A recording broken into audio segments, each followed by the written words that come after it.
যদি জীবনে একবার শিরিক ঘটে যায় না, এবং যদি তওবা মৃত্যুর পূর্বে তওবা করতে না পারেন, তাহলে জাহান্নাম নির্ধারিত। সুতরাং হে আল্লাহ, আমরা আপনার কাছে আলোচনার শুরুতেই আশ্রয় চাই। আল্লাহ, আমাদের জানা অজানা, আমাদের গোপন পাপ, আমাদের প্রকাশ্য পাপ, আমাদের বিদআতের পাপ, আমাদের শিরিকের পাপ, আমাদের ছোট পাপ, আমাদের বড় পাপ, আয় আল্লাহ আপনি ক্ষমা করে দেন, আমিন। আল্লাহ পাক বলছেন সূরা নিসা 48 নম্বর আয়াতে, ইন্নাল্লাহা লা ইয়াগফিরু আন ইউশরাকা বিহি ওয়া ইয়াগফিরু মা দুনা যালিকা লিমান ইয়াশাউ ওয়া মান ইউশরিক বিল্লাহি ফাকাদ ইফতারা ইসমান আযীমা। ইন্নাল্লাহা লা ইয়াগফিরু আন ইউশরাকা বিহি, যে ব্যক্তি আল্লাহর সাথে শিরিক করে আল্লাহ পাক তাকে ক্ষমা করবেন না। লা ইয়াগফিরু, ক্ষমা করবেন না। ইন্নাল্লাহা লা ইয়াগফিরু আন ইউশরাকা বিহি, শিরিকের গুনাহ তিনি ক্ষমা করবেন না।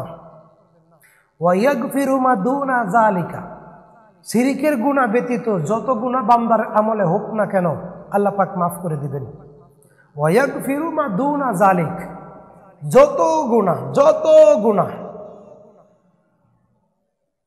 আনাস ইবনে মালিক রাদিয়াল্লাহু তাআলা আনহু বলেন, রাসূল সাল্লাল্লাহু আলাইহি ওয়াসাল্লাম বলেছেন, আল্লাহ তাআলা জানিয়েছেন, হে আদম সন্তান, তোমার আমল নামায় যদি আসমান ভর্তি, জমিন ভর্তি, আসমান এবং জমিনের ভিতরে যত খালি জায়গা আছে, হে আদম সন্তান, হাদিসে কুদসি, হে আদম সন্তান, আসমান এবং জমিনের ভিতরে যত খালি জায়গা আছে, সমস্ত খালি জায়গা দিয়ে, সমস্ত খালি জায়গা ভর্তি শুধু আমার পাপ, আপনাদের নয়, শুধু আমার পাপ। আল্লাহ রাসূল যে কথা বলছেন আমি সে কথা শোনাচ্ছি। রাসূল সাল্লাল্লাহু আলাইহি সাল্লাম বলেন, আল্লাহ তাআলা বলেছেন, একজন আদম সন্তানের পাপ যদি আকাশ পরিমাণ চেয়ে যায়, একজন আদম সন্তানের পাপ যদি আকাশ জমিনের খালি জায়গা পূর্ণ হয়ে যায়, তারপরেও যদি ওই আদম সন্তানের আমল নামায় বিন্দুমাত্র শিরিকের গুনাহ না থাকে, ওয়ায়াগফিরু মা দুনা যালিকা লিমান ইয়াশা, আল্লাহ পাক বলছেন ওয়ায়াগফিরু মা দুনা যালিক, শিরিকের গুনাহ ছাড়া সমস্ত গুনাহ তিনি ক্ষমা করে দিবেন। শুধু আমার পাপ, আমি কিন্তু আপনাকে বলছি না, শুধু আমার পাপ, আসমান জমিনের যত খালি জায়গা, পুরো পৃথিবী তামান ইন্তেজাম, শুধু আমার পাপ, কিন্তু আমার আমল নামায় শিরিক নাই। আল্লাহ পাক বলছেন, আদম সন্তান, তুমি যত পাপ নিয়ে কিয়ামতের দরবারে উঠবে, আদম সন্তান, তুমি যত পাপ নিয়ে কিয়ামতের মাঠে উঠবে, আমি আল্লাহ তার চাইতে বেশি ক্ষমা নিয়ে তোমার সামনে হাজির হয়ে যাব। সুতরাং তোমাকে ক্ষমা করে দেব। তবে আমি আল্লাহ পাক জানিয়ে দিলাম, লা ইউশরিক বিল্লাহ, আল্লাহর সাথে বিন্দুমাত্র শিরিক করবে না। সুবহানাল্লাহ। ইন্নাল্লাহা লা ইয়াগফিরু আন ইউশরাকা বিহি ওয়া ইয়াগফিরু মা দুনা যালিক, শিরিকের গুনাহ তিনি ক্ষমা করবেন না। ওয়া ইয়াগফিরু মা দুনা যালিক, যা ইচ্ছা, যত গুনাহ ইচ্ছা ক্ষমা করে দিবেন।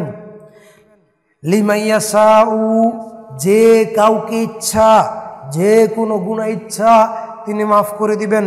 ওয়া মা ইউশরিক বিল্লাহ, তবে যে ব্যক্তি আল্লাহর সাথে শিরিক করলো, ফাকাদ ইফতারা ইসমান আযীমা, সে আল্লাহর প্রতি মিথ্যা অপবাদ দিল। সুবহানাল্লাহি আম্মা ইউশরিকুন, যে ব্যক্তি আল্লাহর সাথে শিরিক করলো সে ব্যক্তি আল্লাহর প্রতি মিথ্যা অপবাদ দিল।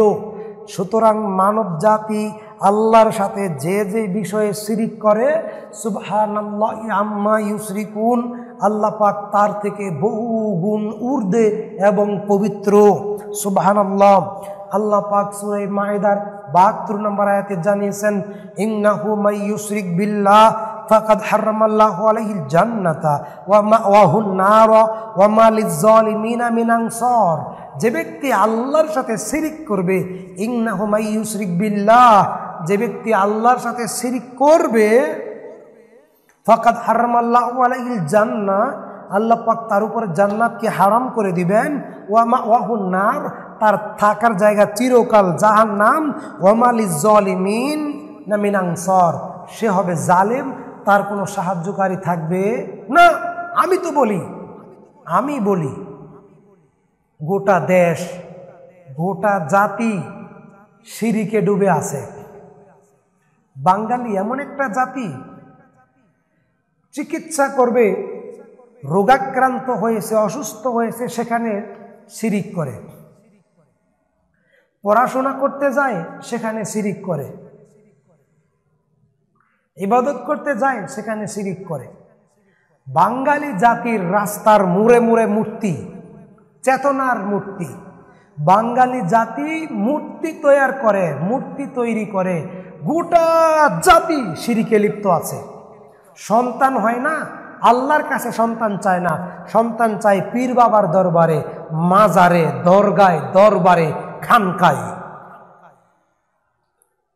মান্নত করে। পরীক্ষায় পাস করবে, মাজারে মান্নত করে। নির্বাচন করবে, মাজারে মান্নত করে। গোটা জাতি শিরিকে ডুবে আছে। এটা আমার কথা, এটা আল্লাহর কথা। ওয়ামা ইউমিনু আকসারুহুম বিল্লাহি ইল্লা ওয়া হুম মুশরিকুন। অধিকাংশ মানুষ মুসলমান হওয়ার পরেও, মুসলমানের ঘরে জন্মগ্রহণ করার পরেও, কালিমা লা ইলাহা ইল্লাল্লাহ মুহাম্মদ রাসূলুল্লাহ কালিমায়ে শাহাদাত পড়ার পরেও শিরিক করে। আল্লাহ পাক বলছেন, যারা শিরিক করে তারা জাহান্নামে যাবে। আল্লাহ রাব্বুল আলামিন সূরা আনআম 88 নম্বর আয়াতে, 86, 87, 88 এই কয়েকটি আয়াতে আল্লাহ পাক 17 জন নবী, ঈসা, মূসা, লূত, ইয়াকুব, ইব্রাহিম, ইসমাইল, নূহ, এরকম 17 জন নবীর নাম ধরে ধরে উল্লেখ করে করে বলছেন, ওয়ালাউ আসরাকু লাহাবিতু আনহুম মা কানু ইয়ামালুন। নবীদেরকে আল্লাহ পাক ডেকে বলছেন, ওয়ালাউ আসরাকু লাহাবিতু আনহুম মা কানু ইয়ামালুন।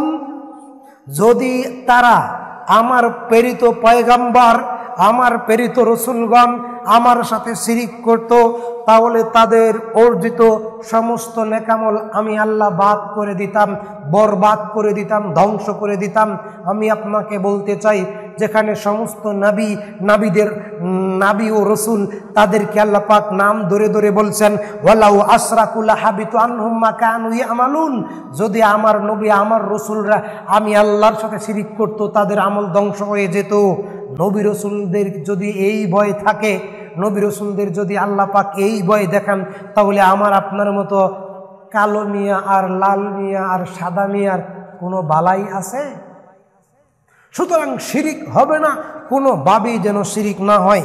আল্লাহ পাক রব্বুল আমিন সূরা জুমারের 65 নম্বর আয়াতে নবীকেও লক্ষ্য করে বলেন, ওয়ালাকাদ উহিয়া ইলাইকা ওয়া ইলাল্লাযিনা মিন ক্বাবলিকা লা ইন আসরাকতা লা ইয়াহবাতান্না আমালুকা ওয়া লা তাকুনান্না মিনাল খাসিরিন। নবী হে, আপনার প্রতি ওহী নাজিল করেছি, আপনার পূর্ববর্তী সমস্ত নবীদের প্রতি ওহী করেছি, যদি তারা আল্লাহর সাথে শিরিক স্থাপন করে তাহলে তাদের আমল নষ্ট হয়ে যাবে, এবং ওয়ালা তাকুনান্না মিনাল খাসিরিন, তারা ক্ষতিগ্রস্তদের অন্তর্ভুক্ত হয়ে যাবে। কি বুঝলেন? ওয়ালাকাদ উহিয়া ইলাইকা ওয়া ইলাল্লাযিনা মিন ক্বাবলিকা, আল্লাহ পাক নবী মুহাম্মদ সাল্লাল্লাহু আলাইহি সাল্লামের প্রতি ওহী করেছেন, এবং নবী মুহাম্মদ সাল্লাল্লাহু আলাইহি সাল্লামের পূর্বে যত নবী রাসূল পৃথিবীতে এসেছেন সবার প্রতি আল্লাহ রাব্বুল আমিন ওহী নাজিল করেছেন। তারা যদি আল্লাহর সাথে শিরিক করত, আল্লাহ পাক তাদের সমস্ত আমল বাদ করে দিবেন। 1238 নম্বর হাদিস, সহিহ বুখারীর 2 নম্বর খণ্ডের কিতাবুল জানাজা অধ্যায়ের হাদিস, আন্নাহু মান মাতা মিন উম্মতি লা ইউশরিকু বিল্লাহি শাইয়ান দাখালাল জান্নাহ ওয়া ইন জানা ওয়া ইন সারাকা ওয়া ইন জানা ওয়া ইন সারাকা ওয়া ইন জানা ওয়া ইন সারাকা ওয়া ইন জানা ওয়া ইন সারাকা। সুবহানাল্লাহ। নবী হে সাল্লাল্লাহু আলাইহি সাল্লাম, আন্নাহু মান মাতা মিন উম্মতি লা ইউশরিকু বিল্লাহি শাইয়ান দাখালাল জান্নাহ, আপনার উম্মতের যে কোনো ব্যক্তি জান্নাতে যাবে, আপনার উম্মতের যে কোনো ব্যক্তি জান্নাতে যাবে, আপনার উম্মতের যে কোনো ব্যক্তি জান্নাতে যাবে। ওয়া ইন জানা ওয়া ইন সারাকা, যদি আমার উম্মত জেনা করে, যদি আমার উম্মত চুরি করে, তাহলেও কি জান্নাতে যাবে? জি, যদি আপনার উম্মত জেনা করে, যদি আপনার উম্মত চুরি করে, যদি আপনার উম্মত জেনা করে, যদি আপনার উম্মত চুরি করে, তাহলেও জান্নাতে যাবে। শর্ত হলো লা তুশরিক বিল্লাহি শাইআ, আল্লাহর সাথে শরীক করবে না। আল্লাহ রাসূল সাল্লাল্লাহু আলাইহি ওয়াসাল্লাম বলছেন, আমার উম্মতের কোনো ব্যক্তি যদি সরিষার দানা পরিমাণ শিরিক করে, 1238 নম্বর হাদিস বুখারীর, যদি আমার উম্মত আল্লাহর সাথে সরিষার দানা পরিমাণ শিরিক করে, আল্লাহ পাক তাকে জাহান্নামে দিবেন। অতঃপর যদি আমার উম্মত আমার আল্লাহর সাথে, যদি আমার উম্মত রবের সাথে সরিষার দানা পরিমাণ শিরিক না করে মারা যায়, আমার আল্লাহ তাকে ক্ষমা করে জান্নাত দিয়ে দিবেন। যদি আমার উম্মত 21শে ফেব্রুয়ারিতে যারা ফুল দেয়, বিভিন্ন মাজারে, দরবারে, দরগায়, খানকায় শোক দিবস যারা পালন করে, সবাই শিরিক করে, এদেশের মানুষ ঈমান আনা সত্ত্বেও মুশরিক।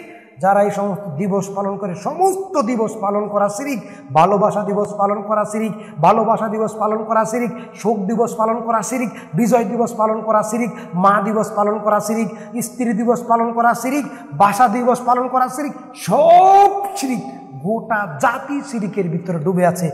কিভাবে জাতিকে বলি, কিভাবে জাতিকে বলি, এইভাবে যদি জীবনযাপন করো তাহলে তোমাদেরকে জাহান্নামে যেতে হবে। মুআয ইবনে জাবাল রাদিয়াল্লাহু তাআলা আনহু বলেন, 7373 নম্বর হাদিস সহিহ বুখারী, মুআয ইবনে জাবাল রাদিয়াল্লাহু তাআলা আনহুকে রাসূল সাল্লাল্লাহু আলাইহি ওয়াসাল্লাম বলছেন, মুআয তুমি কি জানো, মুআয তুমি কি জানো বান্দার নিকটে আল্লাহর হক কি? মুআয তুমি কি জানো বান্দার নিকটে আল্লাহর হক কি? তখন মুআয বললেন, আল্লাহু ওয়া রাসূলুহু আলাম, আল্লাহ তার রাসূলই ভালো জানেন। তখন মুআয বললেন যে আল্লাহ তার রাসূল ভালো জানেন, আমি তো জানি না। রাসূল সাল্লাল্লাহু আলাইহি ওয়াসাল্লাম বলছেন, বান্দার নিকটে আল্লাহর হক, বান্দা শিরিক করবে না, আল্লাহর ইবাদত করবে। ওমা উমিরু ইল্লা লিয়াবুদুল্লাহ মুখলিসিনা লাহুদ্দিন, বান্দা খালেসভাবে এই দ্বীনের আনুগত্য করবে, বান্দা খালেসভাবে তাওহীদের উপরে স্থির থাকবে। এটা হচ্ছে আল্লাহ বান্দার নিকটে আল্লাহর হক। মুআয ইবনে জাবালকে আল্লাহর নবী আবার বললেন, মুআয তুমি কি জানো আল্লাহর নিকটে বান্দার হক কি? দুইটা কথা। প্রথম কথা, বান্দার নিকটে আল্লাহর হক, বান্দা শিরিক করবে না, ইবাদত করবে আল্লাহর, এটা হচ্ছে আল্লাহর হক বান্দার নিকট। নাম্বার 2, আল্লাহর নিকটে বান্দার হক। মুআয বললেন, আমি জানি না, এটা তো আল্লাহ তার রাসূল ভালো জানেন। তখন মুআয বললেন রাদিয়াল্লাহু আনহু, আল্লাহ তার রাসূল ভালো জানেন। রাসূল সাল্লাল্লাহু আলাইহি ওয়াসাল্লাম বলছেন, আল্লাহর নিকটে বান্দার হক ওয়া ইউআযিবাহুম, তিনি তাদেরকে চিরতরে ক্ষমা করে দিবেন, তিনি তাদেরকে চিরতরে ক্ষমা করে দিবেন, তিনি তাদেরকে চিরতরে ক্ষমা করে মুক্তি দিয়ে দিবেন। শর্ত হলো কি? শিরিক করতে পারবে না। শর্ত হলো কি? শিরিক করতে পারবে না। শর্ত হলো কি? শিরিক করতে পারবে না। শিরিকবিহীন ঈমানের মর্যাদা অনেক বেশি, শিরিকবিহীন ঈমানের মর্যাদা অনেক বেশি, শিরিকবিহীন ঈমানের মর্যাদা অনেক বেশি। যার ঈমান যত মজবুত, আল্লাহর সাথে তার সম্পর্ক তত গভীর। যার ঈমান যত মজবুত, আল্লাহর সাথে তার সম্পর্ক তত মধুর। যার ঈমান যত মজবুত, আল্লাহর সাথে তার সম্পর্ক তত সুনিপুণ। আল্লাহ পাক আমাদেরকে শিরিক মুক্ত ঈমান অর্জন করার তৌফিক দান করুন। শিরিক করলে মানুষ মুশরিক হয়ে যায়, শিরিক করলে মানুষের তাওহীদ নষ্ট হয়ে যায়, তাওহীদ ভঙ্গ হয়ে যায়। শিরিক করলে মানুষের ঈমান নষ্ট হয়ে যায়, ঈমান ধ্বংস হয়ে যায়। আল্লাহ পাক আমাদেরকে বিশুদ্ধ ঈমান নিয়ে দুনিয়াতে চলার তৌফিক দান করুন। আল্লাহ পাক আমাদেরকে বিশুদ্ধ ঈমান নিয়ে কবরে যাওয়ার তৌফিক দান করুন। আল্লাহ পাক গোটা জিন্দেগিতে আমাদের তাওহীদ বজায় রাখার তৌফিক দান করুন। আমিন। ওয়া আখিরি দাওয়ানা আলহামদুলিল্লাহি রাব্বিল আলামিন। আসসালামু আলাইকুম ওয়া রাহমাতুল্লাহ।